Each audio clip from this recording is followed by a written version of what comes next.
자, 아이들은 빨리 이동해서 각자 갈 길 떠나십시오. 말씀 나누죠. 은혜 받아서 성경의 말씀을 읽다 보면 성경 속에 그 말씀 속에 좀처럼 쉽게 받아들여지지 않는 이야기들이 있습니다. 어떤 이야기들은 이건 좀 과하지 않나? 이 정도면 좀 하나님의 성격에 좀 문제가 있지 않나라는 생각들이 밀려오는 그런 사건들이 우리가 가지고 있는 이 성경의 말씀 안에 기록되어져 있죠. 몇 가지 예를 들면 이런 거예요. 아담과 하와의 사건 어떻게 생각하세요? 그까이 거 에덴 동산에 과일 하나 좀 따먹었다고, 아무리 먹지 말라고 해도 하나 그거 좀 먹었다고, 치사하게 에덴 동산에서 쫓아내는 그 사건 어떻게 보시나요? 괜찮으신가요? 이 정도는요? 두 번째, 그러면 11장에 있는 바벨탑 사건은 어떻게 보시나요? 좀 모여서 함께 살아보겠다는데, 그거 뭐 하늘 끝까지 달 건물도 아니고 좀 그래도 높아도 좀 어느 정도 그거 세워놓고 흩어져 살기보다는 좀 모여서 살겠다는데, 그거 굳이 말까지 바꿔가면서 흩으시는 하나님, 이 사건은 어떻게 받아들여 주시나요? 어떠세요?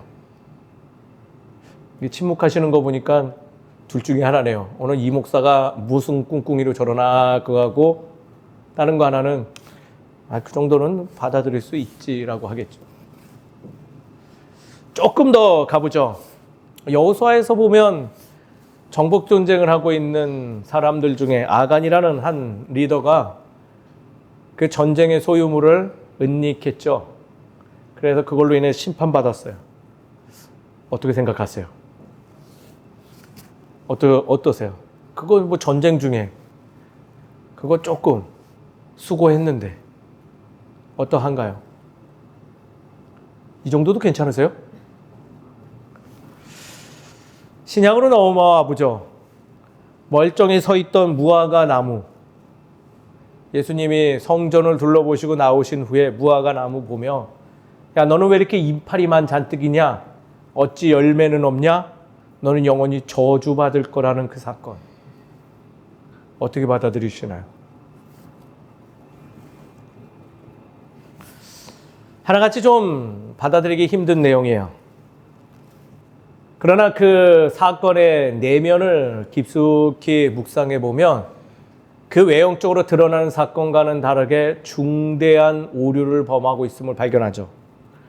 아담과 하와 사건은 열매 먹어서 쫓겨난 사건이 아니에요. 피조물인 인간이 하나님의 자리를 넘보려고 했던 신성 모독죄죠.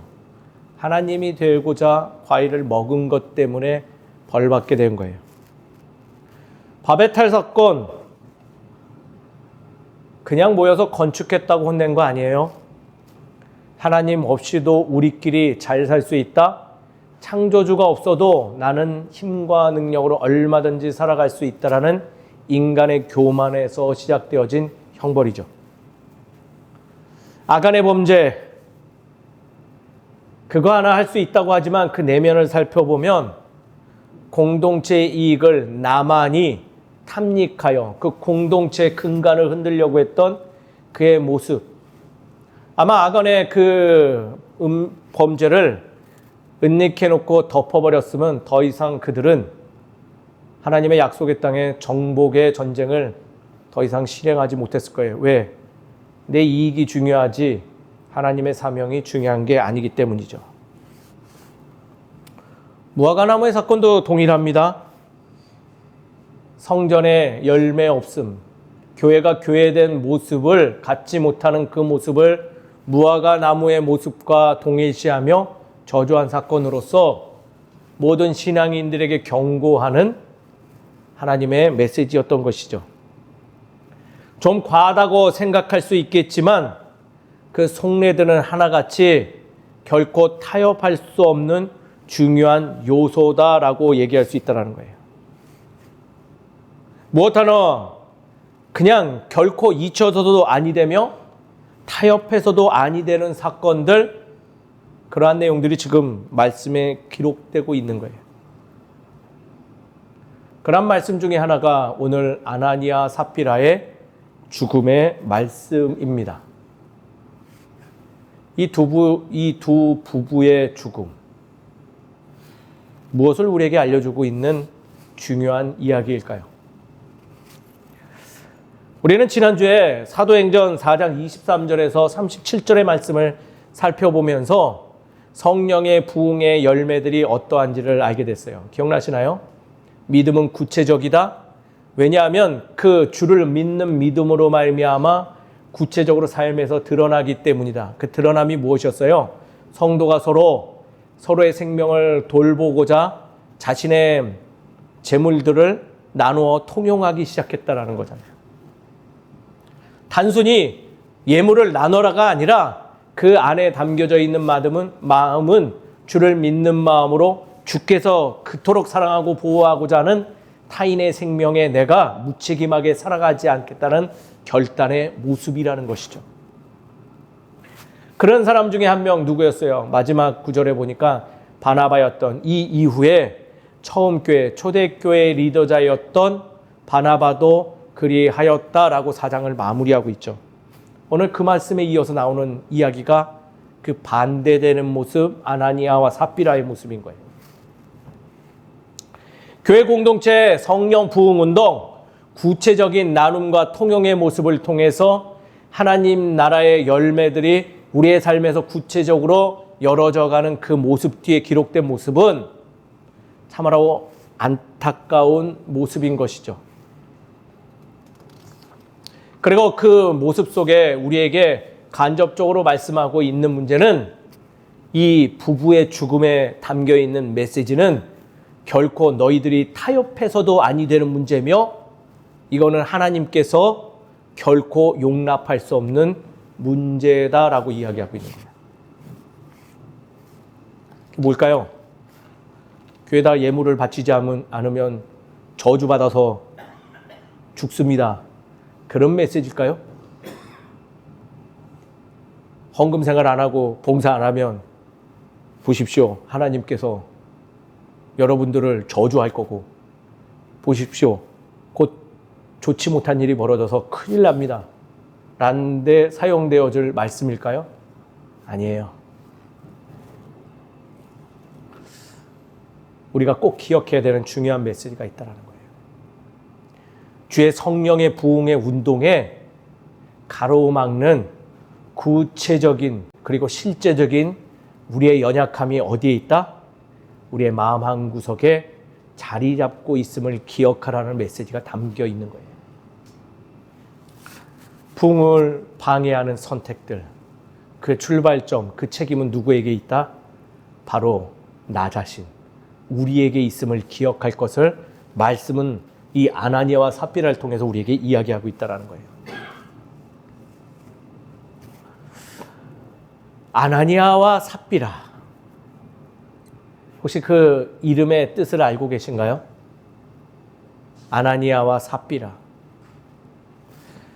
아나니아의 삽비라는요, 우리 기독교 안에서 굉장히 부정적인 사람의 이름으로 기억되어지지만은 유다보다는 좀 밑에, 그렇지만 일반인들보다는 좀 높게 부정적으로 평가돼요. 그러나 아나니아, 삽비라, 이 두 사람의 이름은요, 참으로 아름다운 의미를 담고 있어요. 아나니아, 하나님의 은혜라라는 뜻입니다. 삽비라, 아름다움, 아름답다라는 의미를 담고 있어요. 이 두 사람 이름대로만 살아가도 참 좋지 않았을까 생각되어집니다.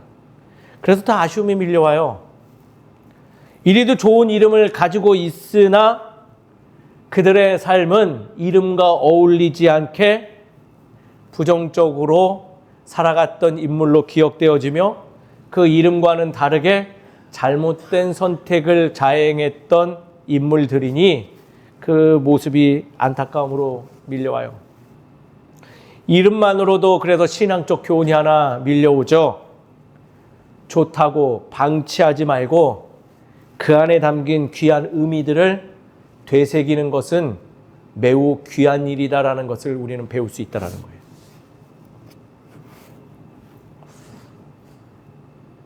우리 성도님들의 이름에는 어떤 의미들이 담겨져 있으신가요? 저도 저희 아버님이 되게 좋은 의미를 담아서 이름을 지어주셨어요. 이을승 밝을현, 밝은 것을 이어받아라. 이름 뜻으로 보니 어느 날 보니까 난 애초부터 목사가 되려고 했었나 보다 라는 생각이 밀려왔어요. 저희 아버님이 이름을 지은 이유가 있었어요. 저희 할아버님, 부끄러운 저희 가족사인데 저희 할아버님이 첩을 9명을 두셨대요. 너무 창피한 일이죠. 거기서 모진 고생을 하셨던 게 저희 아버님이에요. 그래서 아버님은 한평생에 그 마음이 뭐였냐면 내 아들은 내 부모의 어두운 것을 잊기보다는 무엇을 잊기를 원한다? 좋은 것들만 좀 이어받았으면 좋겠다. 애석하게도 첩을 9 두셨던 저희 할아버님이 교회 장로님이셨어요. 재산도 굉장히 많으셨고 이병철 회장하고 초기 정구협회 창립 멤버였는데 재산은 하나도 안 물려주시고 종교인의 신분만 넘겨주셔서 제가 목사가 된 것 같아요.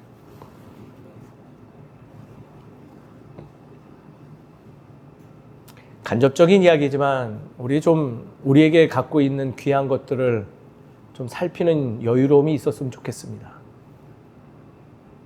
그냥 일상에 묻어갈 내용들이 아니라 하나님께서는 우리의 삶에 참 귀한 요소들 하나하나를 일상 속에 마구 씨앗 뿌리셨으니 그 의미에 대해서 한 번쯤은 되새기는 우리가 되기를 주의 이름으로 축원드립니다. 이게 첫 번째 마주하는 아나니아 삽비라의 모습 속에서 발견되어지는 신앙의 교훈이에요. 그러나 더 중요한 이야기가 있죠. 부부에게 일어난 일을 살핌으로 우리는 더 중요한 하나님 나라의 메시지를 들을 수 있어요. 그들에게 어떤 일이 일어났나요? 그들 또한 처음엔 좋은 일로 시작했어요. 처음 교회 공동체를 위하여 많은 이들, 누구예요? 성도들과 바나바가 재산을 나누는 일을 목도하고 그들도 그 거룩한 일에 뭐 한 거예요? 참여한 거예요. 감동받았죠? 신앙의 감동을 받았어요. 그들도 우리와 같은 신앙인이었고 주변에 그러한 거룩한 일에 감동받고 그 일에 참여했던 이들 바로 아나니아와 삽비라예요. 그런데 문제는 이 참여하는 것만이 전부라 생각했던 그 마음의 연약함이 문제라는 거예요. 좀 이해되세요? 이걸 참여하는 것만이 전부다라고 생각한 그 얄팍한 생각들. 이 사건은 단순하게 헌금 생활을 동요하는 그런데 소요되어지는 말씀이 아니에요. 중요한 의미를 담고 있는데 그거를 큰 대주제로 말해서 2개로 나눌 수 있어요. 첫 번째, 성령 충만한 교회는 언제든지 그 좋은 일을 통해서 회방과 장애가 발생할 수 있다는 의미를 담고 있어요. 어떤 일을 통해서요? 좋은 일에 참여함으로 어떤 이의 회방이 있다고요? 사단의 회방도 일어날 수 있음을 우리에게 알려주고 있는 거예요. 아무리 좋은 일이라 하여도 그 안에 담겨져 있는 신앙의 정신, 하나님의 의를 망각한 채 참여하면 좋은 일이 아니 될 수 있음을 기억하라라는 메시지가 오늘 안에 담겨져 있다는 거예요. 중요한 내용이죠. 두 번째로, 지금 나의 자리와 지위가 내 자신 또는 공동체에 어려움을 줄 수 있다라는 의미를 또 담고 있다는 거예요. 무엇이? 나의 힘과 능력, 나의 지위, 나의 여러 가지 사용할 수 있는 것들이 그걸 가지고 좋은 일에 참여했을 때 무조건 도움이 되는 것이 아니라 자칫 잘못하면 잘못된 일로 이끌 수 있다는 거예요. 아나니아와 바나바는요, 같은 지위의 사람이에요. 혹시 알고 계셨나요? 그러나 오늘 사건 이후에 아나니아는 죽음으로 갔고요. 바나바는 신앙의 지도자가 돼요. 자신의 위치에서 가지는 책임과 선택의 무게를 알았던 바나바.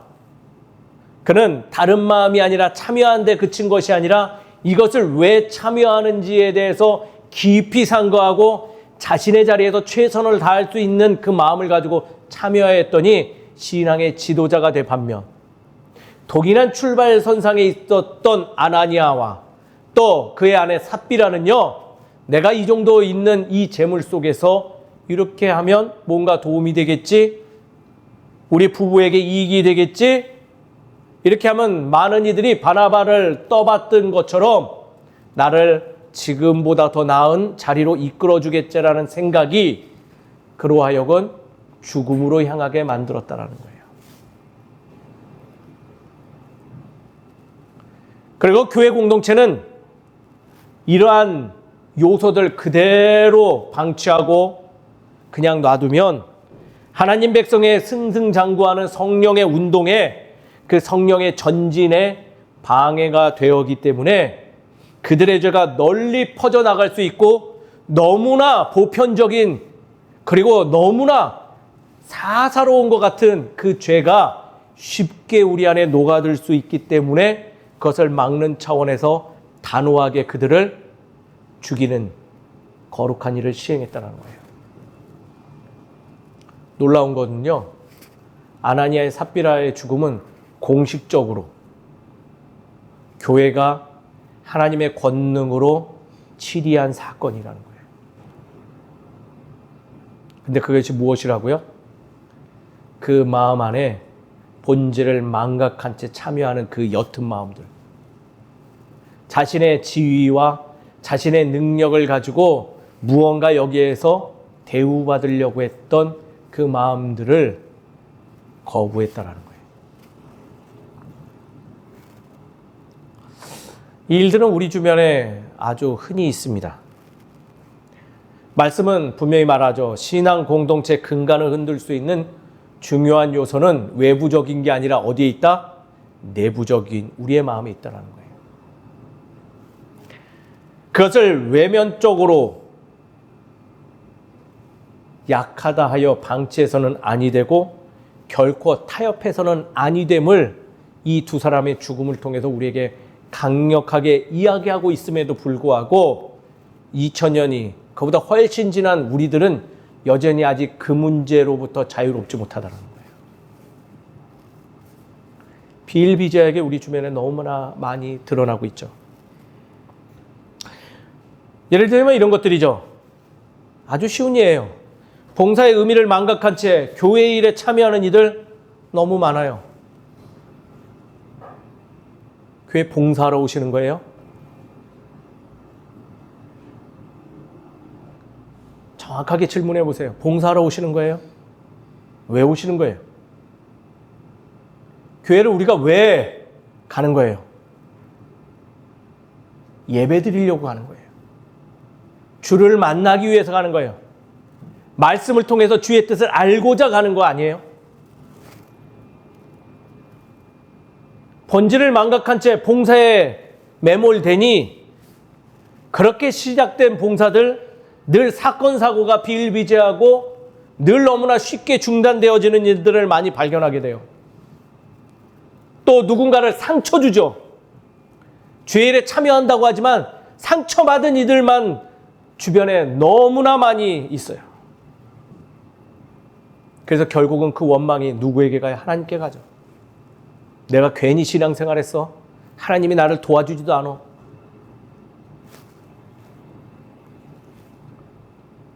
또 쉬운 이 하나 있죠. 무엇을 위한 헌물과 예물 드림입니까?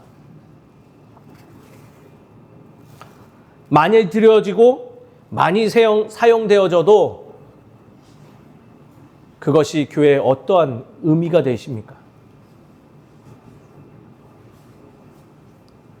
우리가 심각하게 고민해야 될 문제예요. 창조주 하나님이 우리가 지하철에서 보는 노숙자이십니까?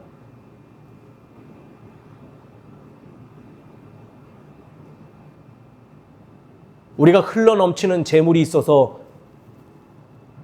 헌금 생활에 참여하는 건가요?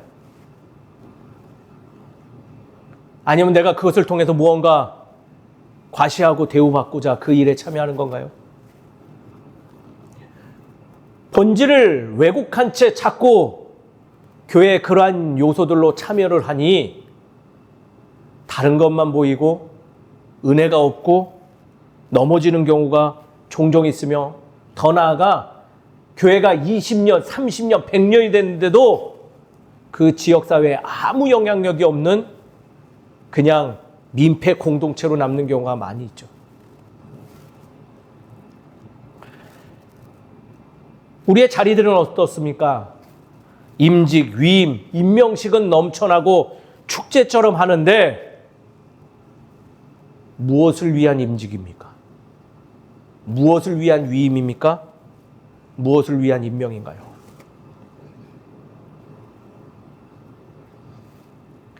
진정한 의미를 소유한 자리에는 반드시 하나님의 형상은 드러나고 성령의 움직임이 목도될 수 있어요.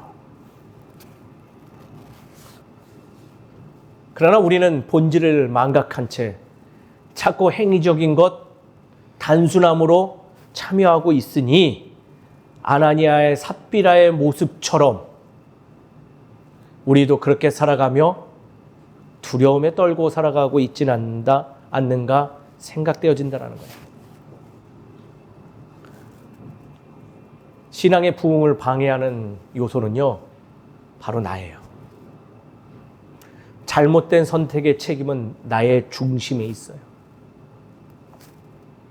의미를 상실한 참여와 미참여 모두 부흥을 가로막는 선택들이에요.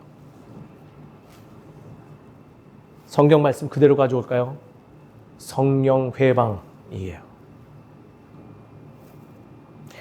이는 결코 용서받을 수 없는 죄임을 말씀은 우리에게 알려주고, 그거는 타협할 수 없는 문제이기 때문에 교회를 시작하는 처음 교회의 많은 지도자들은 그러한 요새에 있음에 있어서 단호함으로 그것을 처리하고 결코 이를 잊지 아니하도록 우리에게 알려주었다라는 것이죠. 이는 하나님 백성의 승승장구하는 전진을 방해하는 행위요, 단호하게 조치하지 않으면 점점 확장되어져서 그 공동체를 좀먹게 하고 더 이상 하나님의 집이 아니게 되게 만들어 분노하였던 예수님의 모습, 그 메시지를 다시금 호소한다는 거예요. 사랑하는 성도 여러분, 부흥을 원하세요? 예수 그리스도의 마음을 먼저 찾는 우리가 되길 주의 이름으로 축원드립니다. 사순절 기간은 바로 그런 기간이에요. 예수님이 나아가셨던 그 길들을 기억하며 내게 맡겨진 귀한 일들에 바른 자세로 참여하는 거예요. 저희 교회는 그러기 위해서 일주일의 예배를 한 번 드리고자 결단했어요. 왜? 이 예배의 가치를 알고 참여하기 위해서. 그냥 주일 11시에 와서 대충 시간 보내고 대충 좋은 교제하다 가는 시간이 아니라 내가 예수 그리스도의 그 깊은 마음을, 사랑의 마음을 갖고 이 자리에서 말씀으로 다시금 갱신해 나가고 그러한 삶을 가지고 그 역동력 있는 힘으로 세상에 나가고자 하는 마음으로 오늘 이 자리에 모인 거 아닌가요? 사랑하는 성도 여러분, 주 예수 그리스도의 그 삶을 기억하며 모든 일에 참여하여 온전한 하나님께서 우리에게 허락하신 부흥을 이루는 우리 모두가 되기를 주의 이름으로 축원드립니다. 다른 거 없어요. 내 마음을 점검하면 부흥돼요. 내 마음에 무엇이 있는지 살펴보시면 부흥돼요. 비어 있어요? 채워 넣으세요. 예수님의 사랑을. 성령의 인도하시는 굳건한 믿음을 채우십시오. 그럼 반드시 그토록 원하는 부흥의 자리에, 부흥의 중심에 우리가 있을 줄 믿습니다. 오늘 그러기 위해서 우리는 오늘 말씀을 통하여 우리의 삶에 무엇을 적용해야 될까요? 첫 번째, 따라하겠습니다. 정직하자. 정직하자. 정직하게 살아야 돼요. 어떠세요? 거짓말하면요 다 망해요. 거짓말하면요 모양 빠져요. 제가 작년에 참 부끄러운 경험이 하나 있어요. 생애 처음으로 제 통장에 계좌에 근로장려금이라는 돈이 들어왔어요. 목돈이 들어온 거예요. 깜짝 놀랐어요. 제 계좌에 그렇게 많이 들어온 적이 없었거든요. 어떻게 해야 될까요? 어떻게 해야 될까요? 가족과 이야기하고 아내에게 이실 짓고 얘기해야죠. 침묵하다가 모양 빠졌어요. 거짓은요, 죽을 때까지 숨길 수 없습니다. 그런 거 없어요. 꼭 걸려요. 어차피 걸릴 거면요, 우리 남자 성도님들에게 제가 공감되어서 정확히 말하는데 정직하게 살아야 됩니다. 정직하십시오. 정직은요, 신앙생활의 기초이며 기본입니다. 부부가 처음부터 정직하게 말하였다면 얼마나 아름다웠을지 한번 상상해 보세요. 아나니아의 삽비라야 너의 이름대로 참 하나님의 은혜가 되고 아름답도다라고 칭찬받지 않았을까요? 부부의 거짓말은요, 선한 일을 왜곡시켜 버렸어요. 어둡게 만들어 버렸어요. 그들은 왜 정직하지 못했을까요? 애초부터 참여하고자 하는 그 마음이 왜곡되었기 때문이죠. 또 동료였던 바나바가 공동체를 돕는 모습을 보니 그와 같이 되고 싶다는 마음이 올라와 참여했으니 시작부터 거짓된 마음으로 거룩된 일에 참여하니 결국 거짓의 열매를 취할 수밖에 없었다는 거예요. 정직은요, 진리의 열매를 맺는 줄 믿으시기 바랍니다. 그 열매를 취한 자마다 감동받아요. 반대로 거짓은요, 거짓의 열매를 맺어요. 그 거짓의 열매를 취한 이들은요, 사망에 이르게 됩니다. 신앙인이 정직해야 되는 이유는 여기에 있어요. 사랑하는 성도님 여러분, 주 앞에 사람 앞에 정직한 우리 되기를 주의 이름으로 축원드립니다. 정직하게 살아가기만 해도요, 우리의 삶의 자리에 주의 이름이 선포되어집니다. 사랑하는 성도님 여러분, 저와 함께 정직하고자 몸부림치는 삶을 살아가는 우리 모두가 되기를 주의 이름으로 축원드립니다. 두 번째 중요한 문제입니다. 따라하겠습니다. 성도 간에 거룩한 소통을 하자. 거룩한 소통하셔야 돼요. 부부는요, 어두운 일에 한마음 한뜻 되었어요. 이 한마음 한뜻, 우리 기억나는 거 없으세요? 4장 끝절에 지난주 말씀에 나왔죠. 그들이 한마음 한뜻 되어 무엇하였더라? 통용하였더라라는 거예요. 좋은 일에 되어야 할 것을 어두운 일에 참여한 것이 바로 아나니아와 삽비라예요. 이는 탐욕을 부채질하는 야합하는 일로 성장시켜버렸죠. 다시 한번 안타까운 것은 하나라도 신실하고 정직했다면 좋았을 텐데 부부의 모습을 보니 창세기에 등장했던 부부의 모습이 갑자기 소환됩니다. 누굴까요? 아담과 하와죠. 거기도 부부가 뭐 했다고요? 한마음 한뜻 되어 야합했어요.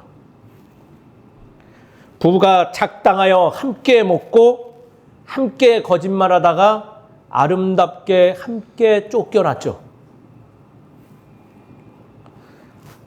이러한 유혹 어떻게 벗어날 수 있을까요? 신앙적 소통을 일어나면 돼요. 함께 예배하고 신앙의 소통을 이루면 그래서 중요한 것이며 부흥의 기초가 되는 거예요. 오늘 아나니아와 삽비라의 반대되는 비교 대상 누구일까요? 바나바예요. 바나바.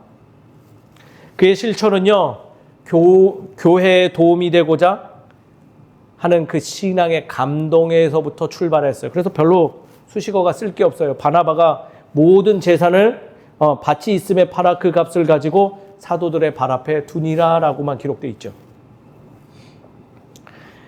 그의 마음은요, 경쟁의 기초가 있는 것이 아니라 공동체의 일어남에 있었어요. 공동체와 소통하고 공동체에 필요한 것들을 고민하고 참여했던 일이 바로 나온 것이죠. 부부의 재물 나눔의 동기는요, 누구와 경쟁하고 있어요? 지금 바나바랑 경쟁하고 있다는 거예요. 그래서 부부끼리만 얘기하고 경쟁의 대상과 소통하지 않으니 매우 좋지 못한 결과물을 낳은 거죠. 그 좋지 못한 결과물이 뭐예요? 신앙의 성숙을 이루지 못했다라는 거예요. 사랑하는 성도 여러분, 옆에를 한번 바라보세요.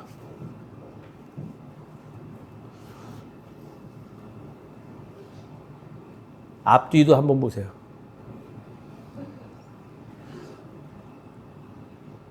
경쟁자로 보이시나요?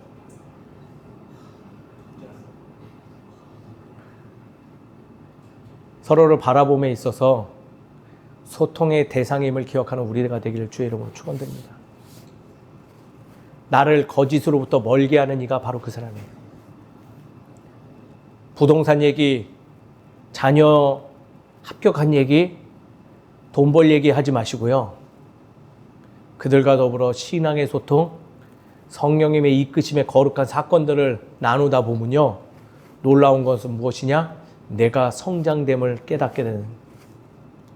그리고 그러한 공동체는 어떻게 되냐? 반드시 부흥합니다. 소통하십시오. 아픔을 토로하고 아픔을 어떻게 극복했는지, 그 아픔 속에서 하나님이 나를 어떻게 이끌으신지를 나누다 보면 반드시 기쁜 일이 생길 줄 믿습니다. 마지막은요, 중요한 부분입니다. 마지막. 인간의 보편적 욕망을 경계하라라는 거예요. 무엇을 경계하라고요? 보편적 욕망입니다. 돈에 대한, 물질에 대한, 소유에 대한 욕망이 있음을 기억하십시오. 없지 않습니다. 다 있어요. 부부도 처음에는 그러지 않았을 거예요. 그렇잖아요. 그러니까 참여했죠. 그 거룩한 일 해보자고 했죠. 결단해서 또 실행까지 했잖아요. 물론 적게 냈지만은 무엇했어요? 좋은 일에 함께하고자 했잖아요. 그러나 왜 그들이 변질됐을까요? 이 돈 별거 아니다 생각하고 보편적 욕망을 간과했더니 갑자기 그 재산을 판 돈이 다르게 다가오기 시작했어요. 사랑하는 성도 여러분, 보편적 욕망은요, 생각과 판단을 넘어선 더 큰 힘이 있음을 기억하시기 바랍니다. 누구나 돈 앞에서 무너져요. 저도 근로장려금에 무너졌잖아요.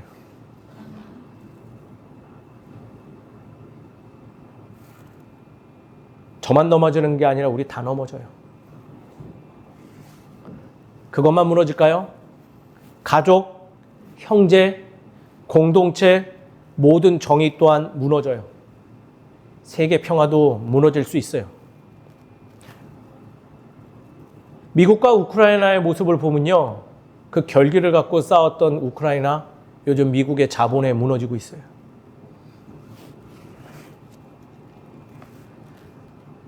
성경의 말씀은요, 이 부분에 대해서 시시각각 경계할 것을 신중하게 우리에게 수차례 알려요.